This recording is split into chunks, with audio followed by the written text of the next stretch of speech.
heard anything from them. Meron na ba kayo narinig? Wala ako pa. I mean, I haven't heard anything in terms of kung ano yung naging outcome ng pakikipag-usap na yun. I mean, other countries were able to negotiate a favorable deal with the Americans without them necessarily na maging sip-sip, no, with Donald Trump. They played it well. Like, for example, the president of Indonesia, he didn't go to Washington to get a deal. He just called Donald Trump on the phone and was able to get a good deal for his country. And yet, here we have a president, na talagang he shows, how he loves, the Americans, how he likes Donald Trump. And again, this could be part of his strategy. Pero at the end of the day, kinakailangan kung ano man yung gagawin natin. Gagawin ng gobyerno, para yan sa benefit ng mga kababayan. Hindi yan para makinabang ang mga Amerikano o kung sino pa mang banyaga ng pesos involved sa corruption. That will have an impact already on growth. Just imagine, kung hindi sana nanakaw yung perang yan na trillion-trillion, that money could have ended up pump-priming our economy, mas lalong lumalago pa yung ating ekonomiya. But then again, too much graft and corruption drags our economy down. Pangulong Bongbong Marcos Jr. ay kasalukuyan pong dumadalo nga dito sa 47th ASEAN Summit dyan sa Kuala Lumpur, Malaysia. Doc, gaano ba kahalaga ang partisipasyon ng Pilipinas, lalo na ng Pangulo, dito sa summit yan, dyan po sa Malaysia? Alam mo, itong biyahe na ito ni Marcos Jr., sa palagay ko, ito'y baka itong mag-redeem kahit paano sa kanyang administrasyon. Kasi sa ngayon, nakita natin yung klima, yung economic climate sa ngayon. Napakaraming uncertainty. Nandyan halimbawa, itong Estados Unidos na nagiging protectionist. And then you have China who is asserting its own sovereignty. Di ba? So, kumbaga, nagbabanggaan ang mga superpowers and the Philippines is caught in between. Itong ASEAN, kapitbahay natin ito at reliable ito na trading partner. So, kumbaga, kung magkakaroon tayo ng issue ngayon sa pagkikipagkalakalan with the United States because of the tariffs, and then China, inaaway natin, yung ating foreign policy is not consistent with our economic development policy, baka pwedeng gawin ni Marcos Jr., turn our attention more towards the ASEAN and makipagkalakalan tayo ng mas marami with our ASEAN neighbors. After all, the ASEAN, nandyan lang sila sa tabi natin, malapit lang, mababa ang cost of trade. Kasi pag nakikipagkalakalan ka, Jade, merong gastos yan. Hindi naman libre na makipagkalakalan ka. May transportation cost yan, that may logistical cost, dadalhin mo dun yung mga kalakal. So, ibig sabihin, mas maliit ang gastos natin kasi makikipagkalakalan tayo sa mas malapit lang sa kapitbahay natin. And it's a big market. So, kagaya itong nangyari sa yung Atiga. So, na-update yung Atiga, maganda yan. Kasi, so, totoo lang, kung ako tatanungin mo, mas mainam na mas palawigin pa natin yung ating pakikipagkalakalan with the ASEAN. Kasi yan talaga, kumbaga, mga kapatid natin yan, mga ASEAN member countries. So, I think if there's one way to redeem itong nangyayari kay Marcos Jr., yung kanyang free fall na yung kanyang popularity and approval ratings, baka itong oportunidad with the ASEAN might actually save him a little bit. If there's anything to be saved with his administration sa ngayon. Kasi nakikita naman natin na hindi magandang lagay. Hindi magandang lagay ng ekonomiya, how people perceive the government in terms of yung sa graft and corruption. So, magandang opportunity to for him. Sana ma-exploit ito ng maayos. Sana seryosohin ng gobyerno ni Marcos Jr. yung pagpapalawig ng kalakalan with our ASEAN neighbors. And yet, pakita mo, Jade, dagdag ko lang din. Palawigin nga natin yung ating trade with ASEAN, pero hindi naman natin to sinusundan ng mga kinakailangang reforma para maging mas attractive tayo sa investors. Parang baliwala rin itong bisita ni Marcos Jr. kung hindi nila i-improve yung sistema dyan sa Pilipinas in terms of attracting investment and in terms of attracting trade. Mababaliwala lang yan. Magiging parang lang yan. Parang photo ops lang yung nagpunta siya. Actually, wala nga siya dun sa picture . Merong isang event doon na nandun yung mga ibang ASEAN leaders, wala si Marcos Jr. doon. So I think it was more of an opportunity for him to socialize with some of his world leader friends na nandun. Pero dapat naman sana i-follow up niya ito with yung mga reforms na kinakailangan para maging mas attractive ang Pilipinas sa foreign investment and international trade, Jay. Lalo na, Doc, na nasa kalagitnaan po tayo ng mga issues ng korupsyon at hindi lamang sa Pilipinas ito na nararamdaman. Buong mundo ata ay nakikita nila ang nangyayari dito sa ating bansa. Paano ito makakaapekto naman? Yes, I mean the world is watching, no, in terms of what is going on sa Pilipinas, specifically about graft and corruption. It has already reached international headlines. Yung nangyayaring gusot dyan, no, about flood control. And believe me, Jay, the flood control corruption issue is just the tip of the iceberg. Yan pa lang yung lumalabas ngayon sa international media, no? Pero hindi pa natin nakikita yung nasa ilalim yan. Mga corruption involving sa pagpapagawa ng mga classroom. Nandyan yung mga government hospitals. No? Nandyan yung procurement even sa modernization ng ating armed forces.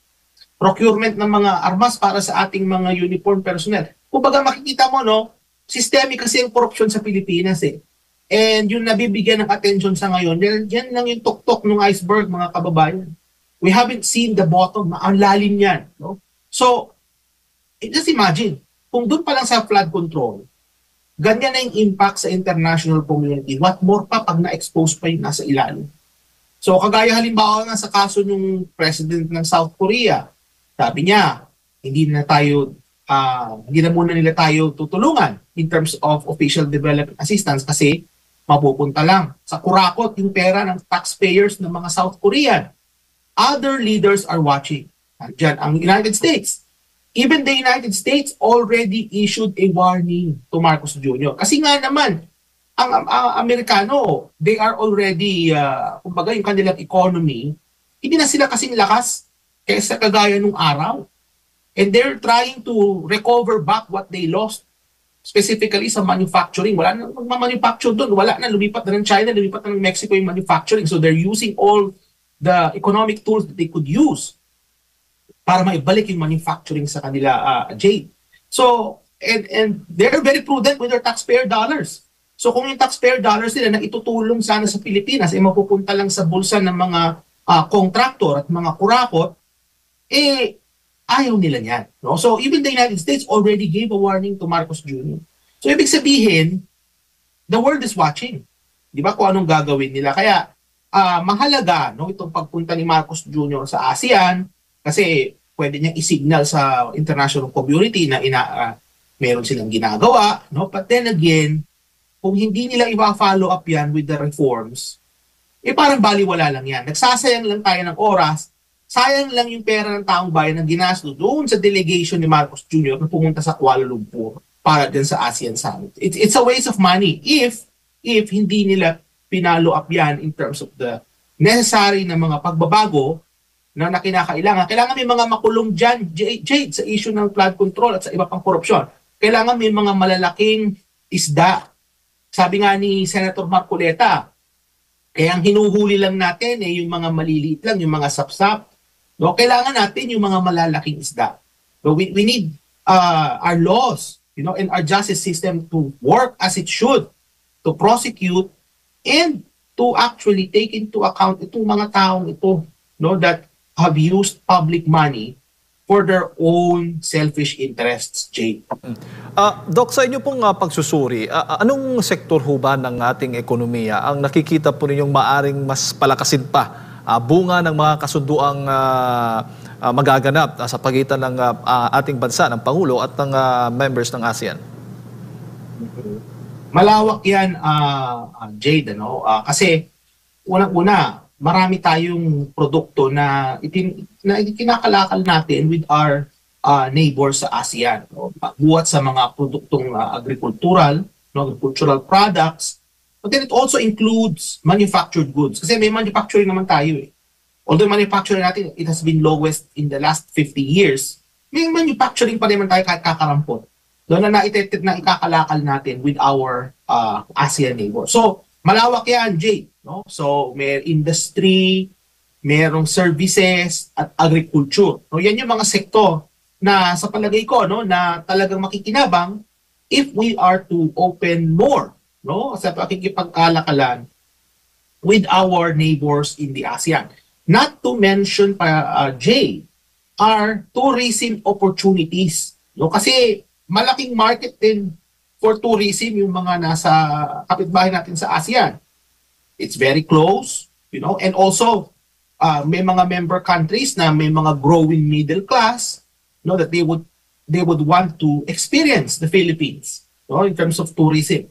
So isa yan sa mga posible na makinabang, with an increased or improved relationship with our members sa ASEAN. Pero yung mga direktang sektor, Jade, na positibong maapektuhan yan, yung nasa agriculture natin at saka yung nasa manufacturing sectors natin, lalo-lalo na sa food, sa food manufacturing, Jade. Oo. Ang 10 miyembro ng ASEAN ay itong Brunei, Cambodia, Indonesia, Laos, Malaysia, Myanmar, Pilipinas, Singapore, Thailand at Vietnam, Doc.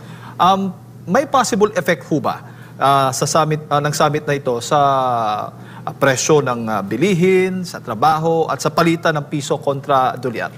Ano po nakikita po ninyo? Kasi pagka nagipagkalakalan tayo, may mga winners and losers yan, Jade, palagi when we trade. Kasi ang trade talaga hindi yan kumbaga hindi yan win-win. No? Pinipilit nila maging win-win yan, but trade always will have someone who will benefit and someone who will be worse off. Halimbawa, bigyan kita ng example, halimbawa pumasok sa Pilipinas yung mga produkto na galing Thailand, halimbawa, yung mga agricultural products ng Thailand, pasok yan sa atin. Of course, yung consumers natin, they could be able to buy cheaper products. Kasi yun ang idea. Pag ipagkalakalan ka, pumasok sa bansa mo itong mga produktong itong nagaling sa ibang bansa, mas dadami ang produksyon, mas dadami yung available na nasa merkado, bababa ang presyo. Ang mangyayari niyan, maapektuhan nito yung mga domestic producers naman natin. So, ibig sabihin nito, Jay, pag tayo nakipagkalakalan, tayo nag-open up ng ating economy, even with our ASEAN brothers, kinakailangan din natin isipin yung kapakanan ng mga sektor na mga matatamaan pag tayo nag-open. Parang yan yung sa prinsipyo, Jade, dun sa Rice Competitiveness Enhancement Fund. We liberalized our rice industry. Pero ang mangyayari naman nun, kapag niliberalize mo, madadali yung mga farmers, yung rice farmers natin. So how do we protect them? Mag-increase ka ng taripa, and then yung kikitain ng taripa, ibalik mo dun sa mga farmers na matatamaan. Sa kaso naman natin sa ASEAN, kasi nga nangyari dyan sa Atiga, mawawala na yung mga taripa. So, ang ibig sabihin niyan, talagang mag-fully liberalize na tayo, at least with our ASEAN neighbors.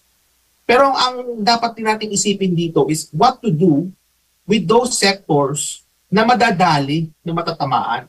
So, yun yung kinakailangan gawin ni Marcos Jr. dito. Now, in terms of nabanggit mo sa presyo, definitely, kapag ka nakipagkalakalan ka, there's a tendency for prices to fall. Kasi nga, dadami yung produktong available. Yun yung sinasabi natin na pag tumaas ang produksyon, kahit na galing yan sa ibang bansa, in-import mo, mababa ang presyo sa merkado, sa global markets, bababa ang price. So makikinabang dyan si consumer.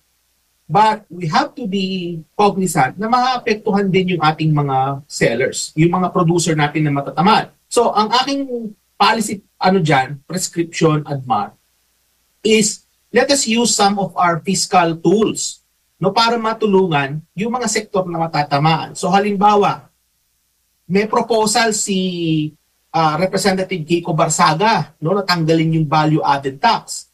Sa palagay ko, okay lang naman tanggalin yun. Pero napag-isip-isip ko rin ngayon na what if pwede rin natin gamitin yung proceeds of some of our taxes, not necessarily the value-added tax, some of our other taxes to help the sectors na matatamaan as a result of more or increased trade with the ASEAN. At natitiyak ko, yung DepDev, yung Department of Economic Planning and Development, nag-run na yan sila ng mga simulations para malaman nila which sectors ang matatamaan if nag-increase tayo, nag-further open up tayo with the ASEAN. So, ang aking suggestion kina Marcos Jr., kung talaga pong kayo seryoso sa inyong pagtulong dun sa mga kababayan natin na baka matamaan as a result of much more open trade with our ASEAN neighbors, why not study the use of fiscal tools para matulungan sila? No? Kasi matatamaan yan sila, may mga mawawalan din ng trabaho dyan. Pero then again, ang timbang kasi niyan, Jade, they're looking more, mas makikinabang yung mga consumer. Kasi yung mga producer, yung mga madadali, at the end of the day, they're also consumers. So ibig sabihin, protection na natin si consumer through lower prices, but then wag natin kalilimutan din yung mga matatamaan, Jade. Po. Sa issue po ng itong tensyon dyan sa West Philippine Sea o South China Sea, na isumbong din o na ipahayag din, no, na i-report din ng Pangulong Bongbong Marcos Jr. yung mga nangyayaring tensyon nga dito sa atin. Sa tingin po ninyo, Doc, makakatulong ang ASEAN, ang summit pong ito para mas lalong mapanatili po yung kapayapaan o pagkakaintindihan with China dito sa issue na ito? Sa palagay ko hindi. Kasi ang mga members ng ASEAN, meron silang iba't ibang level of dependency with China. Tandaan natin that ASEAN doesn't consist of a single country. ASEAN consists of many countries, in the Southeast Asian region. Ngayon nga, may bagong member, di ba, Admar, Jade? Ang ating bagong member ng ASEAN is East Timor, di ba? So, it consists of many countries in the region. And these countries have varying dependencies with China. So, halimbawa, Laos and Cambodia have very different levels of dependency compared with, let's say, Malaysia or Indonesia. Now, yung level of dependency na yan, mga kababayan, yan ang nagdidikta on how they will relate towards China. And that precedes kung ano man yung kanilang makikitungo with the ASEAN. So, what do I mean by that? What I mean is, because of the different levels of dependency, hindi magiging effective na tool ang ASEAN in terms of being a united front against China, for example. Kasi nga, ang napapanahon ngayon na dialogo is bansa sa bansa ang makipag-usap. Pilipinas, kausapin si China diretso. Vietnam, kausap si China diretso. Diba? So, hindi pwede na Pilipinas, kausapin natin si Uncle Sam, and then Uncle Sam siya kakausap sa China. Hindi ganun. No? It doesn't operate that way. So, bansa sa bansa ang kailangan mag-usap dyan. So, ang pinupunto ko dito is, given the different levels of dependency, the different levels of relationship these countries have with China, that makes the ASEAN, in my opinion, a little bit limited in terms of what it can do, no, to help countries navigate their relationship with China. So, yun yung nakikita ko dito, no? Kasi iba-ibang mga bansa. Kagaya sa Pilipinas, halimbawa, inaway natin ang China. O nakita nyo ngayon ang nangyari, nasa na yung mga turista natin galing China. Ang tourism natin has never recovered to its level before the pandemic. Hanggang ngayon, hindi pa rin natin nabawi yung dami ng turista na meron tayo bago magpandemya. Yung ating level of foreign direct investment, pababa ng pababa. Nasa na yung mga Chinese business natin, yung mga investors, they're gone. Kasi nga, inaway natin yung China. And we chose it this way because of our leader. Our leadership led us to this. Marami sa ating mga kababayan do not agree with Marcos on this, but yet our leadership has brought us to this situation. So nag-iba yung level of dependency natin with China. In contrast, you have countries like Vietnam. Vietnam, my friends, meron din silang issue with China sa mga pinag-aagawang teritoryo. But yet, makikita nyo that they are playing it wisely, the Vietnamese. Kikita mo, ang taas ng level of investment nila. Pumapasok galing China, makita natin na economically magandang relationship nila with China. Of course, notwithstanding yung kanilang mga issues with the territories sa South China Sea. So tayo, ibang path yung pinili natin. And nagbago yung ating dependency with China and it has led to this situation. Kaya in my view, I think the ASEAN will be limited in terms of what it can do to this. Opo. Pero sa lahat ng miyembro ng ASEAN, ang Pilipinas lang po ba ang nakikita po ninyong talagang wala nang dependent o baga kontra na talaga dito sa China? Well, sa issue ng politika, no, in terms of sa issue of the West Philippine Sea, no, sa mga pinag-aagawang teritoryo, in terms of sa issue ng Taiwan, makikita natin na it seems that the Philippines has departed totally from its neighbors in that regard. No, kumbaga parang talagang humiwalay tayo, no, in terms of yung yung ating the way we manage this issue. Nag-iba talaga. So, in contrast, no, makita mo ang Malaysia, no, ang Indonesia. In fact, Indonesia was even invited, hindi ako nagkakamali, Jade, during the yung celebration sa China, yung during parang commemoration nila ng World War II. Nakita ko si Prabowo nandun eh, yung president ng Indonesia. He was invited there. Kumbaga, Indonesia being the largest economy in the ASEAN is still keeping good relations politically with the Chinese. And yet, anong ginawa ng Pilipinas? Pilipinas, like, we have deviated totally from our neighbors in this.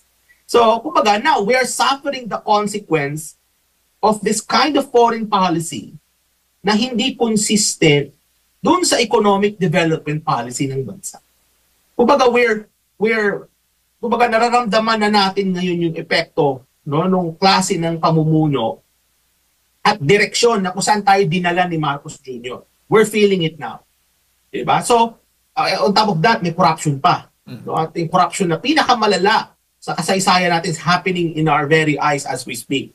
Kumbaga, dito tayo dinala ni Marcos Jr., mga kababayan. Tingnan natin kung anong naging epekto. Kaya, the Philippines totally has deviated from the rest of its neighbors in terms of how we negotiate with the Chinese. Puro sila ang bukang bibig ni Marcos Jr., yung sinasabing rules-based international order. Whenever I hear these words, mga kababayan, it's like the Americans talking. These are American talking points. Nasaan na yung talking point ng Pilipino? Diba? That is what we need. We don't need talking points from Washington. Kailangan natin ng principles in how we deal with other countries that are beneficial for the Filipinos. Hindi para makinabang ang mga Amerikano o mga ibang bansa kahit China. Ang kinakailangan natin is yung foreign policy nang makikinabang tayo, mga Pilipino. Hindi mga banyaga. Pero sa nakikita natin sa ngayon, it seems to me na parang handa ang gobyerno na isang kala ng mga kababayan kapag ka nagkaroon ng gulo dyan sa Taiwan. So, papayag ba tayo ng ganyang klaseng polisiya na hindi consistent sa pagpapaunlad ng ating bansa? So, kumbaga, to answer your question, Jade, yes, we have totally deviated from our neighbors, with respect to foreign policy. Ibang-iba, rules-based international order, hindi mo yung maririnig sa mga kina Prabowo. You won't hear that with them. Diba? So, kumbaga, my point is, naging parang, na tayo, pro-American na talaga in terms of ating foreign policy, Jade. Lalo na isiniwalat po ng Pangulo, ito ngang mga ginagawa ng puwersa ng China dyan sa West Philippine Sea. Sa harap mismo ni US President Donald Trump na dumalo rin po dyan sa 47th ASEAN Summit sa Malaysia. Doc, nakatulong ba ito o makatutulong ba itong ginawang pagsiwalat ng Pangulong Bongbong Marcos dyan mismo sa summit na yan? Alam mo, what Marcos Jr. did was simply to be in the good side of the Americans. No, kumbaga, yung ginawa niya dyan, para maka-earn siya ng tinatawag nating brownie points with Donald Trump.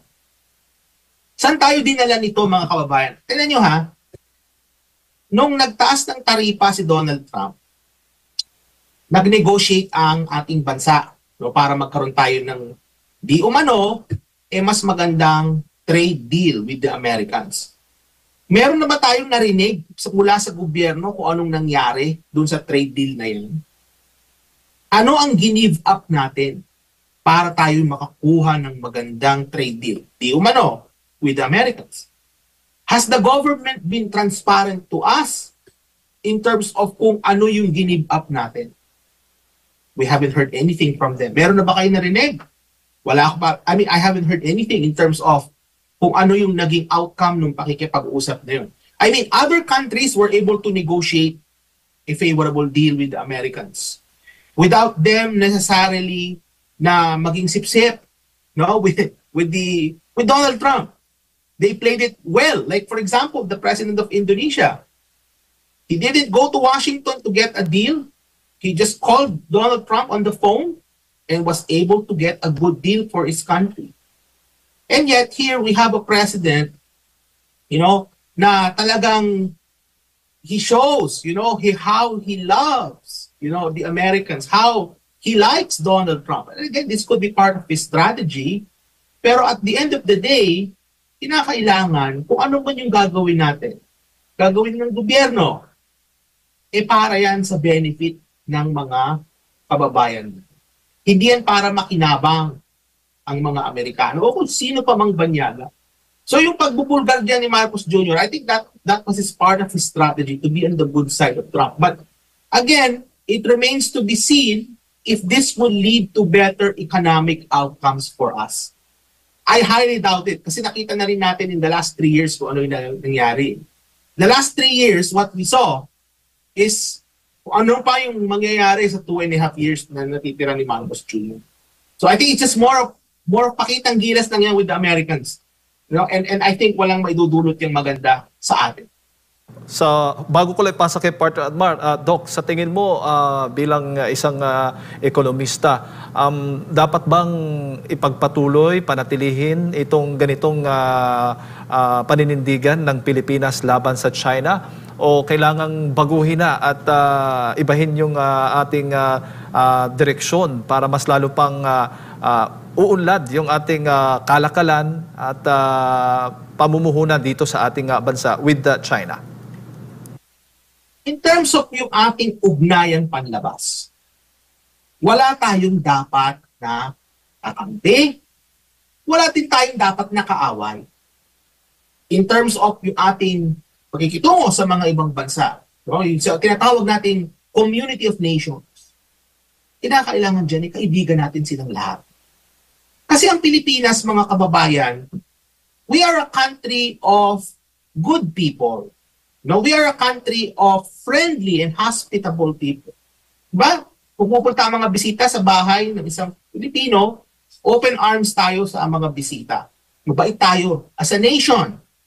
Kaya hindi tayo dapat kumakampi. We should not be taking sides.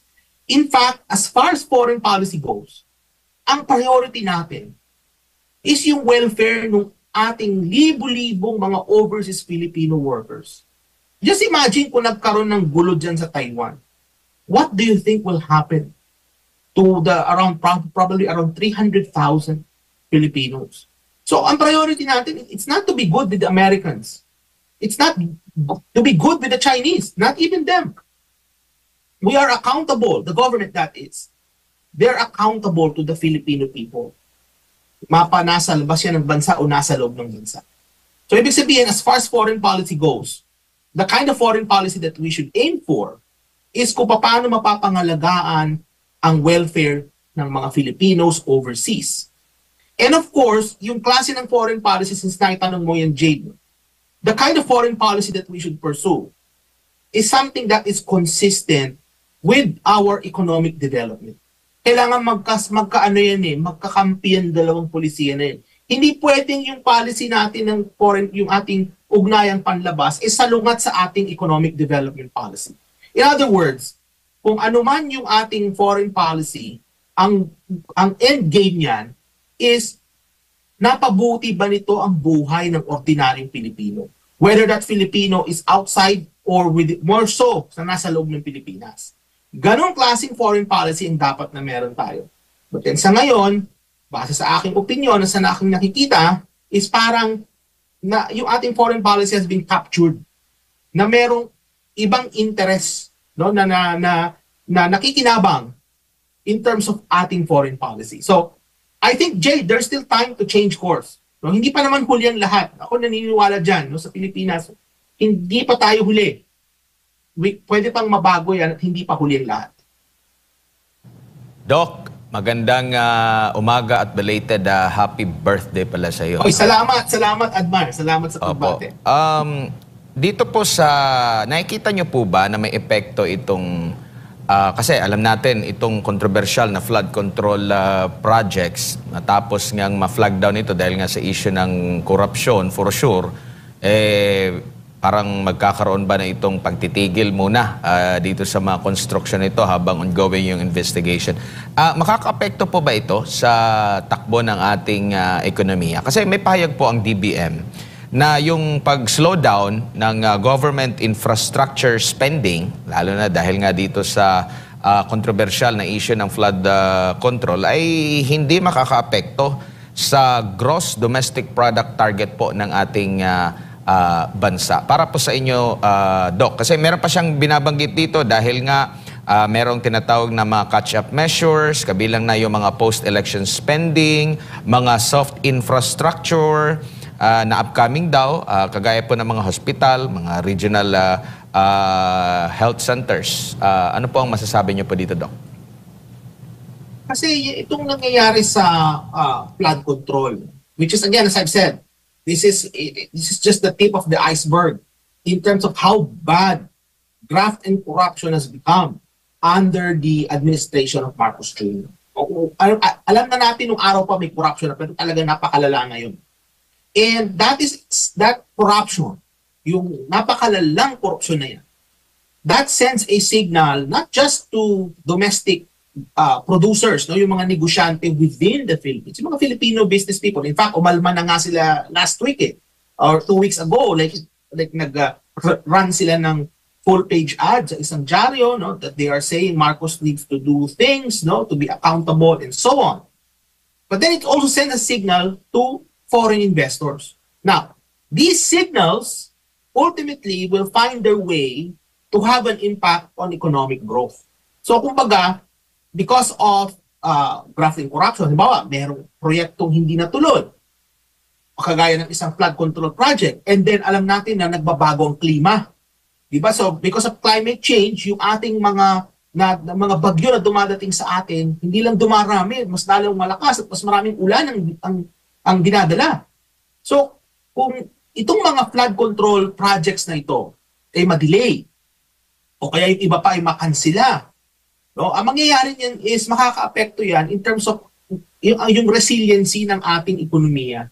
Kasi ang lalo na sa kagaya ng Pilipinas na talagang dinadaanan tayo ng mga natural disasters. So we really need na maayos na mga infrastruktura para maprotektahan tayo.